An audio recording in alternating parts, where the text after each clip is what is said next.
Hello everyone and welcome to Talking Good Game. Just finished Spurs 2, West Ham United 1. The Hammers are out of the Carabao Cup at the quarter-final stage as Spurs advance to the semi-finals. Gonzo, what's your general feeling before we get into the highlights of the match? Proud of the team. Proud of the team. I got to say, really, really proud of most of those players actually, and to have Tottenham, to have Lloris, who was probably man of the match, to have Tottenham, to have Conte scrambling around, getting more and more defensive, to have Tottenham in their big impressive ground, dropping deeper and deeper and deeper to cope with little old West Ham, just with wave after wave of attack. Was very, very proud of how we played today. We got everything we could have got almost out of our limited squad. I was very, very impressed actually, Joe. Yeah, I'm proud as well. I thought the boys wore their heart on their sleeve tonight, and we always say, and I think most people agree to be fair, which is if you give 100% and we get beat, we can accept that when we move on to the next game. I think tonight's an element of that kind of thing. Yeah, it hurts losing in the quarter-final stage to Tottenham, but it's a limited squad. And I thought the first half tonight was classic Conte, and I thought the second half tonight was classic Conte. You know, they're a good team. We're a good team. I thought it was a bloody good match to watch as well. Actually, I thought both halves were they were different, but I thought it was a bloody good game. Actually, both of them, both teams took the cup seriously. You see the squads that some of the other Premier League teams have put out this evening, notably Liverpool and Chelsea, and you think, well, at least our side, at least both of these managers have taken it 100% serious kind of thing going in. But yeah, West Ham are out. But let's talk about the game anyway, Gonzo. All action in the first half, if you like. Spurs took the league through one of your friends, Bergwijn. Your friend, you don't know him, but you like him. Bergwijn. Yeah, I don't think I'm on his Christmas card list. I don't think he even knows who I am, if truth be known, Geo. Yeah, I mean, I rate him as a good player, and I thought he was one of their most dangerous players. Well, throughout the game, actually, I was quite pleased when they brought him off. Little 1-2, disappointing to be fair. The old 1-2, Dawson should have followed him, didn't follow him. Dawson got distracted. He was having a good game. Don't like to pick out individuals, but unfortunately, when someone's marking someone and they lose them, you have to pick out the individual, and that's just what happened there. But it was played around. He should have got him. Yeah, it was a shame. It was a shame, but they'd already decided they were going to attack down that. I know it came back into the middle, but they had already decided they were going to attack that one weak area of the pitch that we had. So it's sort of that's why they played the 1-2 out there, and it came back in easy enough. But Dawson should have followed him. He could have cut it out. I think that old saying I said to you, show me a goal, I'll show you a mistake. There's quite a few in here, unfortunately. You know, Lanzini gives the ball away, cheap play, half-hearted effort to get back. Then Højbjerg's run, he just runs through the middle of Rice and Lanzini. They both stand there and watch him. Neither of them run after him. They just watch him. And yes, you know, there is the second phase, which is the 1-2, and it should have been dealt with better. But the problem is they were put into the situation by Lanzini and Declan Rice. Neither of them tracked Højbjerg. If you watch them, Højbjerg starts to move off a yard, two yards in front of Rice and Lanzini, and ends up in the box with all the time in the world, seemingly. And Lanzini and Rice are stood on the edge of the box kind of thing.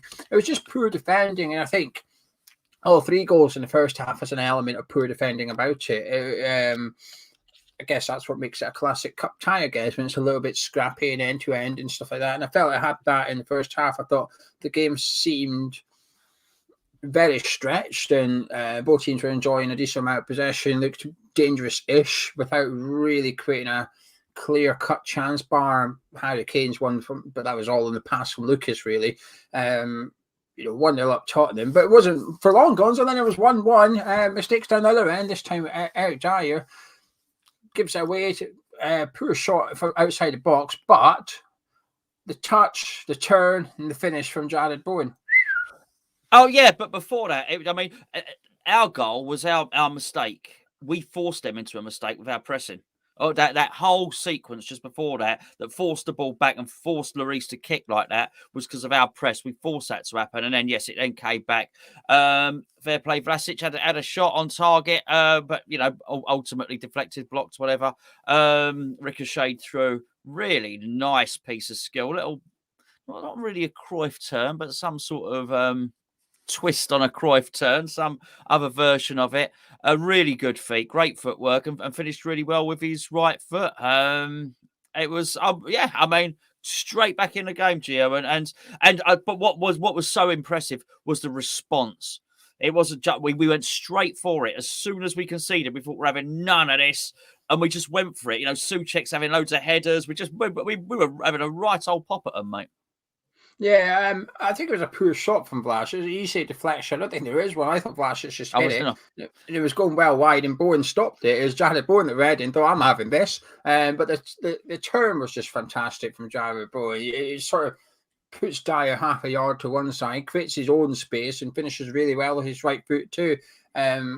Deserved goal from Jared Bowen. I think he's probably one of our best players, if not our best player this evening. On it from the start right till the finish, was unlucky not to get another one. Like you said, Souček was unlucky not to get a couple as well. We were back in the game 1-1, but again, not for long. It seemed like they almost went down the other end and scored immediately. Gonzo, from another player that you like but you don't know, Lucas this time. Yes, there you go. Actually, quite good football from them. Just shocking defending all round from us. I thought it was a weak goal to concede, but we were getting done down our left side at that point. You know, why not target us down there? It was a bit of an embarrassing performance at whatever left wing back or whatever it was. It was as bad as you'll see, actually. I felt anyway. And they just kept on going for it. And it was just a real shame that we had that weak link there, because they would exploit it. And that came into play with this goal. I mean, Johnson might have felt that he could have got across a little bit better, maybe. But it should never have got to that point. It should have been cut out long before that. The keeper was being questioned. I wasn't entirely sure. In all honesty, I don't know enough about goalkeeping really, but that should have been long before that ball even came across. That should have been cut out, and it's just a real shame because we by and large defended and battled so well. It was such a shame because we were disciplined, we were really, really well organised, and it was so disappointing to concede a weak goal, Gio, and it was a really weak goal. Yeah, I thought it was sort of poor defending from Lanzini, really. Bergwijn just stands him up and says, come on then, I'm going to go one-on-one with you. And he just beats him. But I'd expect him to. I'd expect Bergwijn to beat Lanzini every single time on a one-on-one like that, because Lanzini's not a defender. And Bergwijn was already showing his class in that game. He was already playing well up until this point. And then all of a sudden it's like, right, I've got an attacking midfielder essentially as my last line of defence here. Of course he's going to fancy his chances. If Said Benrahma was going into the Tottenham box and flipping Lucas was standing in front of him, and I'd be hoping Benrahma would try and go around him and think, well, I'm going to fancy my chance against this guy. He's not a defender. I'm going to go on. And that was a big part of the problem, that Lanzini at some points, when Tottenham in possession, was almost having to fill in as sort of left centre back in a way to keep an eye on the guy at left wing back. And he should never be up against Bergwijn. Lanzini should never be up. It's good play by him because he drops deep to put himself against Lanzini as well. But I just felt that Lanzini was skinned too easily, but also there was just no one behind him. There was so much space on the edge of our 18-yard, goes round one guy, and all of a sudden he's got 5 yards to run into. You think, how the hell's he got that much room in our 18-yarder all of a sudden? I just felt that Lanzini was almost in no man's land there. He tries, Lanzini puts his arm across and tries to push him or whatever, but we know he's physically nothing. He's nothing there. He just pushes him off. So he has a little kick. On another day, concedes a penalty because he has a little kick at him, kind of thing. Diop then has to go over. And before you know it, all three centre backs are out of position. They're all having to shift over, kind of thing. It's just terrible defending again. And it's so frustrating because we, like you said, we are battling so hard. I thought we were playing relatively well and holding our own. And to go down through individual errors, it must be the most frustrating. Well, it is. Anyone that plays football knows it is. When you're doing your job, and you got a goal down because someone else hasn't done his on the other side of the pitch, and you just want to go over and shake them, really, don't you? Come on, wake up a little bit. We're all doing our gig. You're not doing yours. Went in 2-1 down at half-time, Gonzo, but how were you feeling generally? Oh, optimistic. I thought we were a better team. I thought we were a better team all game, actually. Not the most savvy team. But I just thought we'd get another goal. I thought I thought we had constant pressure. Actually, I thought we were always pressurising them. I thought we would get. I don't know how many corners we got. Seemed like loads. Corners, free kicks, shots, headers. I thought we were having a right old go, mate. So I wasn't bothered. I wasn't bothered at all. Even though they went two goals, it wasn't really. Let's be fair. After they scored, they celebrated the crowd. It wasn't really until they got a bit cocksure right near the end that the crowd started to have a jolly up. I thought by and large, West Ham was so good. We'd quietened the team. As I say, we had their manager scrambling around, making defensive substitutions and whatnot. So I was, but at half time, I expected us to make a change. I was sure the change would come, which was Masuaku off, which was a real issue for us. I thought perhaps just back to a back. We had a major problem. Listen, I can't put the whole reason on how well we played, just how we played three at the back. I just thought we had our sharpness back. I thought we had our organisation back. I thought Souček was back on it. I thought there were so many reasons why we were playing well. I couldn't put it all down to the system. And I thought actually the one really massive weak link in the team has to go. He has to look at it tactically. That's where I think Moyes got outsmarted today, basically. And that's what I thought he had to deal with it, which was actually just put Johnson on at left back and keep Ashby at right back, who was full of confidence. Like first few games we saw Johnson play, he was a bit nervous, wasn't he? No nerves from Ashby. So I thought, actually, look, you might as well. Nobody's going to do as bad as Masuaku was doing there. Change the shape, proper left back there with Johnson in there. I thought we'll come out for the second half, and then I thought Spurs are in massive trouble, basically. Yeah, I agree. I thought we looked all right in the first half, and as compare it to Arsenal, Wolves, Burnley, Brighton, I thought we looked good in comparison to those games, and we found ourselves 2-1 down. I thought we'd go on and score in the second half. It was just a case of could we also keep a clean sheet or at least score one more than them and take it to penalties if needs be. And I thought we would. I thought we looked good. And I thought Masuaku is an obvious weakness, but Conte would have been foolish. Arsenal, whenever you go to play a team, you always look at the past 3 or 4 games. Everybody does it. You have to. And Arteta handed Conte a bit of a blueprint for this evening and said, there you go. There's the guy you want to go at. Just go after him. He's not good enough. Just go after him. He'll be out of position. Then when you go to him, he'll win some of his tackles, but he'll also lose a lot of his tackles. Just keep on going at him. And I felt like that's what they were doing in the first half. They were just absolutely hammering Masuaku, and it was working. And at half-time, similar to you, I would have put Johnson as left wing-back. I would have put Baptiste on and put him in centre-back. I thought, you know what, I'm putting my youngster on because we need to do something here. We need to do something. And I was surprised and a bit disappointed. Maybe not surprised. I was disappointed to see Masuaku come out for the second half. And it wasn't as bad in the second half, I felt, from a defensive point of view. But then I got a frustration from Masuaku's offensive stance. So the first half I was like, oh, defensively, come on. Second half I was almost like, oh, going forward with the ball, wow. So like the two bad sides from Masuaku, the two doing a half. So like none of these looked okay defensively in the second half. It's because they didn't attack. They barely got out the half. So that's the biggest frustration. It was the only frustration from the first half, really, because I thought the boys were and to be fair, including Masuaku in this, I thought they were all giving 100%. Yeah. Like you said, I thought we had our edge back, and Hugo Lloris was just playing world class.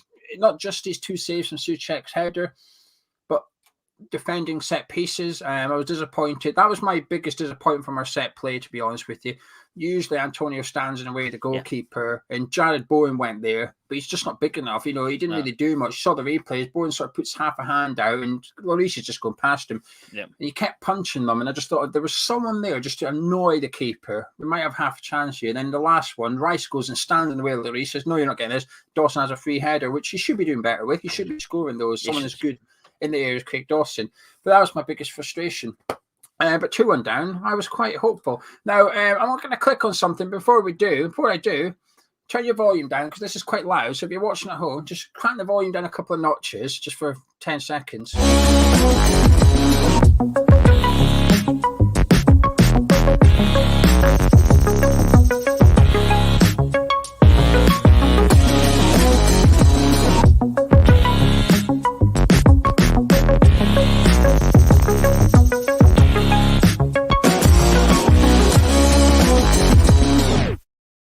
It's a bit noisy, isn't it? If you want more videos, not more of that Geo Gonzo, we're a lot younger in that advert. We've aged a lot since we did those videos. But if you want more Geo and Gonzo, go to patreon.com/Hammers Chat. The link is in the description below. If someone's pestering you what you want for Christmas and you don't know, or you need to get a Hammers Chat person something for Christmas, then do consider our Patreon. We're giving you 10% off if you join up for the annual. It's a one-off payment for the whole year, so it's 10% off. It works out at £37.80 for the full 12 months of videos. So you need a Christmas gift for someone, and for us. yes, Fair, it's also a Christmas gift for us, to be fair. You're helping us out massively. It's patreon.com/Hammers Chat, and then you'll find out what we really think of Massive Arca in the uncensored version in the player ratings tomorrow. Anyway, back to the football. I thought there was a pivotal moment in the second half. There were obviously bits and pieces we'll discuss as we cover it all, but I thought there was one pivotal moment. Tell us. Conte's substitution.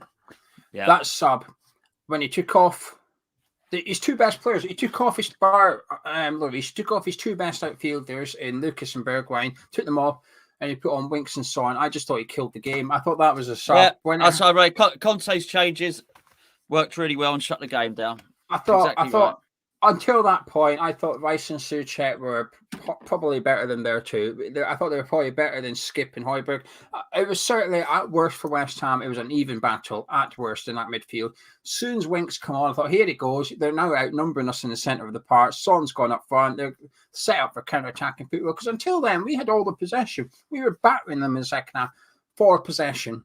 Maybe not for chances. I don't think we're quite creating enough. We were seeing plenty of the ball. Tottenham were struggling to get the ball under control and get out. But as soon as those subs happened, I thought, oh, that's just done. Now, I thought we still possessed a threat afterwards, more than I expected. But as soon as that sub happened, I thought, okay, good sub by Tottenham. And then when Fornals and Benrahma was warming up, I thought, here we go. Here's a reaction from Moyes. I'm not going to lie. I was a bit disappointed that we just did like-for-like subs Gonzo. We didn't switch to four at the back and just take the game a bit more to Tottenham, because I thought they were there for the taking, to be honest with you. And I just thought it was classic Conte and a little bit classic Moyes, and not in a good way, if that makes sense. I thought. Look, I told you, I thought we should have done it at half time. I thought Moyes got outsmarted, and I thought, tactically he was done. That being said, by that point, the moment you're throwing on people like Yarmolenko, it's a tough one there, because and look, I don't want some massive, so there doesn't need to be a massive inquest into this. Somebody at the club has decided to go in with the one striker thing, okay. And it's inevitably cost us. Now, I understand we've just spent the last 5 minutes digging out Masuaku and saying, hold on a second, surely it's the left back. If you had a different left back, it would have been different. Yes, but we can't go two up top. And that's what we need to do. And I mentioned this the other day when I was talking about it. When we're trying to chase a game, what you really need are two centre forwards on. I understand if that's not your chosen formation, you only want to play one up top, but two centre forwards off. We're just not able to do that. And then but I was still hopeful, Gio, I've got to say, because we carried on attacking. And you know what, Rice is so clever. He just, I wasn't finding the space in the middle, so he drifts to the left and finds some space. So just combining in other ways. It's just a top quality player. And I thought, particularly because the Tottenham fans have been taunting him, I thought, well, it's a dangerous game, because he don't care. You're not going to put him off his game. He's gonna want to punish you, And I expected something really big to come from Rice, but at the end, mate, it's that same old thing. We had the pressure, we had the possession, we had the shots. What we lacked was the cutting edge, and we're in these close games, and we do have a lot of close. Arsenal was the only game that wasn't really close for us for a long, long time. And these close games, where there's one goal in it, it does seem to come down to this cutting edge. And yes, people might say we're actually better defending. We don't concede the two goals, but you do concede goals in football, and that was the thing. But I didn't feel that until that final whistle went, Gio. I still fancied us. I still fancied us to get a goal. Oh yeah, I didn't. Yeah. I didn't. By the end of it, I don't know. They almost sucked my enthusiasm out as the game went on. Those substitutions a little bit, and I thought we were a bit too patient or something in the second half. I didn't really sense much urgency from us. I was actually disappointed by our lack of effort at goal in the second half. Not lack of effort. I thought there was plenty of that. But in terms of troubling the race, I thought I thought they looked quite comfortable. Only really Ben Rama was troubling him, but that's just because he was shooting on sight. But bar that, I thought Lloris had a tougher first half than second half, and that's not a good thing when you're chasing the game. That's not a good sign. I just didn't feel like we were going to score, and part of that is because of lack of options, I guess. But I thought we were out of ideas almost. It was almost like we'll just keep on lumping it in the box and hoping something comes. But the problem is, our best headers of the ball play centre back. It's all right. You've got Dawson in there, but we don't. When you've got Bowen in there with Fornals and Ben Rama, it seems just a bit really Sanchez, Dyer. They're going to mop it up every day of the week when we keep lumping it in there. I thought Højbjerg was annoyingly good for Tottenham, not necessarily on the ball or off the ball, but just killing the game and getting in the referee's bloody ear all the time and stuff. I thought he was excellent at that. I thought he was like a little Conte on the pitch. Hey, careful! I thought he was something that sounded a bit like that. Conte without the E. But if he played for West Ham, I'd be praising him. I'd be saying that was fantastic what he did, the way he was doing all that stuff. But as an opposition fan watching him, I wanted to scream and punch the telly because I just thought, bloody hell, this guy's good at running the clock down. Even little things. When he had a pop at Harrison Ashby, he knows Ashby isn't looking for a pen. He knows it's not a dive, but he's just thought, I'll just wind this little geezer up and I'll kill 30 seconds off the clock and make the referee trot on over here, tell us both to calm down. Honestly, Conte's gone in there with a guidebook of the Italian way, and Højbjerg took it home, read it, and gone back to training the next day, going, right, come on then, Antonio, I'm ready for it. And he is ready for it. I just thought he's the most Conte player I've ever seen. I'm very careful to say his name correctly now, to start calling him Antonio. Speaking of Antonio, though, actually, Gonzo, I actually missed him tonight. Missed him. There's two players I thought I wish I had them available. Antonio one and Aaron Crespo the other. Well, yeah. Not just because of the Masuaku thing. I thought at times we were lacking a ball playing centre back today. Johnson should have been that. He was. I thought he was quite poor in possession. Oh, I've dreaded his passing stats to see Johnson's passing stats today. The ball that he should be able to play is that ball with the right foot down the line. It just kept on going into touch. I mean, that'll be bad. His passing stats, I'd imagine, which is a shame. Yeah, you're gonna have to repeat that. You just cut out. No idea what you said about Ben Johnson. Who said I was talking about Ben Johnson? We can't hear a thing you're saying. It's a good read. It's a good review. This you've gone quiet. Can you hear me? Can you hear me now? No, you can't hear me. Anyway, I don't think he was saying nice things about Ben Johnson. I'll talk anyway while going to try to sort it out, kind of thing. But it finished 2-1, and a bit like I said at the start, I felt that we played well-ish. I thought we had a lot of heart. It's been a big improvement on recent weeks. Oh no, sorry, Gonzo, you're okay. It's me that can't hear you. The rest of them can hear you. You're fine. Excellent. You can't hear. You still can't hear me. No, I can't hear you. It's I'll tell you what. I'll tell you what. That you're back in. Right, you're in now. All right. Oh, sorry. Beg your pardon, ladies and gentlemen and children. No children. Should be in bed. Ben Johnson. That curled pass. What I was saying is the pass he should be able to play all the time. Bearing in mind, as a right back. I know he wasn't playing at right back. Is the pass with the right foot down the line? It was going out. I was saying it just kept on going out of play. His passing stats won't be good, basically what I said. But he defended. I thought he defended really well. Yeah. Anyway, full time 2-1. Anything you'd like to add on the game before we talk about a couple of individual players? I am proud. I am proud of the team. I'm disappointed to go out. I'll tell you what I feel like. I feel like when you support a boxer, and he's lost unluckily on points. And actually, you're thinking, I want another go. I want to play Tottenham again. I'm looking forward to the next time we play them. So I think I want to knock them out, basically. And ironically, they've knocked us out at a cup. And I was going to say good luck to them. I don't mean that, but fair play to them. Fair play to them. That was it was a close game. It was a good game. It was a closer game than Tottenham fans will pretend that was.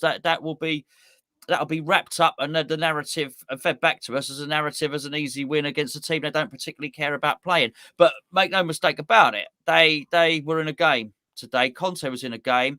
I actually felt, even though they won, I felt it was just as difficult a game for Tottenham as their game against Liverpool, actually. And I'm proud. I'm proud of that. I really am. I thought they were able to cut Liverpool open a lot easier than they were able to cut us open. I thought we were really aggressive. I really enjoyed what I saw us doing. I thought we were unlucky today. Give us another couple of players, and players that Moyes wants to use and is not forced to use. I'd have a right pop at them, actually. Right pop at them. Yeah, it's very encouraging performance. A lot to build on ahead of Boxing Day game against Crystal Palace. I'm said to you before that we win this, it'll be massive. Wind and sail. But if we lose, it'll be a right kick in the guts kind of thing. Actually, we have lost, but sometimes you can take a lot of positives away from a defeat, and I think today is one of them. And while I'm thinking, I wish we had this player, that player, you'll be thinking we had that player, that player. The people watching this will be thinking, yeah, actually, I wish we had Zuma. We would have won that game. Well, Kurt Zuma would have won that game. Kind of Moyes would be thinking the same. Moyes would be thinking, if only I had that one and not him and him, I'd have been fine. And the difference was on the bench today. I've frustrated a little bit with Moyes' subs. I thought Moyes got the subs wrong today a little bit. I do think that. I think Conte's subs I thought were perfect. Ours, not so much. But there's a big difference when he's bringing on Son, Winks, and like I said, I know people don't rate Harry Winks that much, but as Gonzo will tell you, I've always quite liked him. But he's bringing them on. He's bringing on Dele Alli, Tangana. He's slowing the game down. He's bringing on quite experienced senior players and stuff. We're bringing on Yarmolenko for Harrison Ashby. It's nothing wrong with Harrison Ashby, but that's the player we had to play today because we were sort of forced into a little bit. So lots of heart, but just not quite good enough on the night, really, unfortunately, for West Ham. Individual performers, Gonzo, take your pick. Yeah, I want to give a lot of respect, actually, to Vlasic. I was really pleased with what I saw from Vlasic today. That's 3 performances now. I think Vlasic has been tarred a lot. But yes, he didn't start well. Let's not pretend he started well at West Ham. He hasn't. But I think he was tarred for the fact people thought he was maybe going to be Jesse Lingard's replacement. He's not. He's a different player entirely. And I think Moyes, don't play in a position that Moyes would have played Lingard in.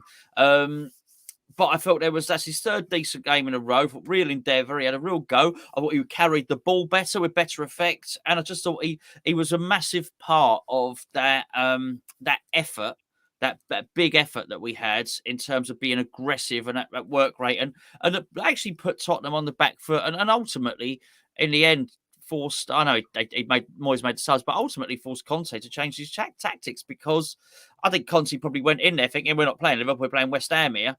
But, halfway through that game, he thought, I'm going to take the Liverpool tactics again because this team are causing us grief, right?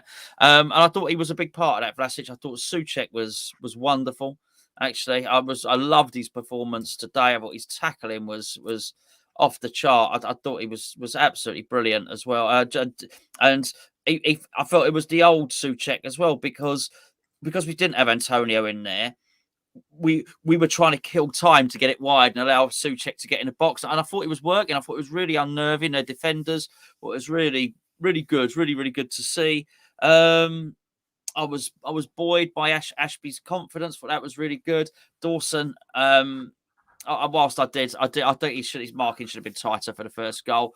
There were some excellent blocks from Dawson, defended really well. And obviously, the longer that game went on, the more Rice was showing that Harry Kane wanted to leave, and Daniel Levy, as we understand it, Daniel Levy turns around and says, 130 million, you can go, otherwise you stay in it. And that's what we understand the conversations about, and whether it did or didn't. There was one player that looked like £130 million player on that pitch by the end of the game, and it was Declan Rice. So that was Hugo Lloris. Okay, yeah.